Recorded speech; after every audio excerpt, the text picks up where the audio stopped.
ఆంధ్రప్రదేశ్ మాజీ ముఖ్యమంత్రి చంద్రబాబు నాయుడుపై ఉన్న స్కిల్ డెవలప్మెంట్ కేసులో 17A వర్తిస్తుందా వర్తించదా అనే అంశంపై ఈ రోజు తీర్పు రావాల్సిన సుప్రీంకోర్టులోని త్రిసభ్య న్యాయమూర్తులలో భిన్నాభిప్రాయాలు వెలువడ్డాయని, ముమ్మాటికి ఇందులో రాజకీయ జోక్యం చోటు చేసుకుందని సిపిఐ పార్టీ జాతీయ కార్యదర్శి డాక్టర్ కె నారాయణ సంచలన వ్యాఖ్యలు చేశారు. 17A వర్తిస్తుందా చంద్రబాబు గారికి, అరెస్టానికి అవకాశం లేదా, ఇవన్నీ కూడా ఒక ఉత్కంఠపూరితమైన చర్చ జరుగుతూ ఉంది. అది ఈరోజు సుప్రీంకోర్టులో తేల్చకుండా మన వాయిదా పడిపోయింది.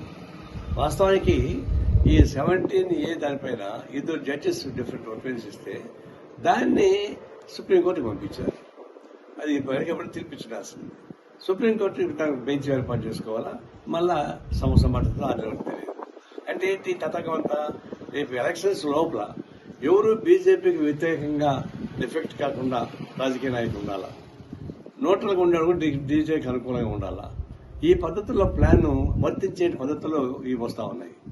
ఇది సహజంగానే ఇది కత్తి ఎలాడుతూ ఉంటుంది పైన ఎన్నికలు అయిపోయేంత వరకు.